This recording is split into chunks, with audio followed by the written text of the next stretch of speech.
Hello, welcome to another week of Pick 3 DST, where I give you 3 defenses I like and 1 defense I think you should stay away from for week 13 of the NFL season. As a reminder, these are not my full weekly rankings. If you want those, you can click the link below. That will take you to the article with my full weekly rankings, as well as a link to my rest of season rankings. So we're going to dive right in with my stud defense of the week. It's the Tampa Bay Bucks. They're first for me this week, but they're fifth for me on the season. The Bucks are not the defensive force we made them out to be after they dominated the Chiefs in the Super Bowl. This defense does have some holes in it. They're 13th in sacks and 14th in percentage of drives that end in an opponent's score. However, they're 7th in pressure rate and 4th in turnover rate on the season. The Bucks do also get a great matchup against the Falcons this week, who give up the 3rd most points to opposing fantasy defenses, and I don't think they have the pass catchers without Calvin Ridley to really hurt this Bucks secondary. Pause this video, comment below, let me know who your number 1 defense is for this week, or the defense that you're riding with for week 13.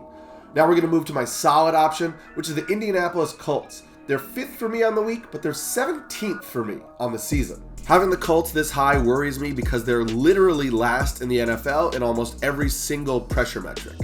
However, this is an incredibly opportunistic defense that's 3rd in the NFL in turnover rate, so that's what we're hanging our hat on this week against the Houston team that's 25th in turnovers and gives up the most points to opposing fantasy defenses. The Texans' offense is a little better with Tyrod Taylor under center, but they did just lose to the Jets, so we're not going to bump them up that much. The Colts relying a lot on turnovers and special teams plays makes me a little nervous, but I'm not too worried about it this week. I don't think the Texans can really make them pay. Now we're going to move to my sleeper defense. It's a defense I see some people having outside the top 10. I have them 3rd on the week, and it's the Minnesota Vikings. They're 10th for me on the season, but I really like this matchup for them this week. The Vikings are 3rd in the NFL in pressure rate, 2nd in QB hurry rate, and 1st in the NFL in sacks, which will play into their favor against this Lions team.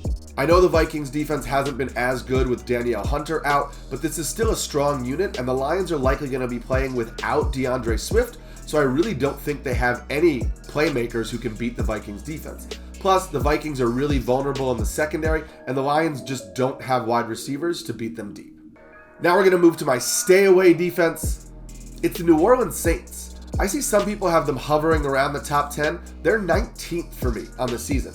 And really, they've been a little disappointing over the last couple weeks, and they've dropped down to 16th for me in my season-long rankings. The Cowboys should have Amari Cooper and CeeDee Lamb back, so this is a high-flying offense again. They're 27th in the NFL in points allowed to opposing defenses, so they're really not giving up a lot of points to fantasy defenses. So I don't really think that there's a lot of meat on the bone here for the Saints this week, and I would avoid playing them. As a reminder, if you haven't yet, please click the subscribe button to get all of this content for the rest of the fantasy football season.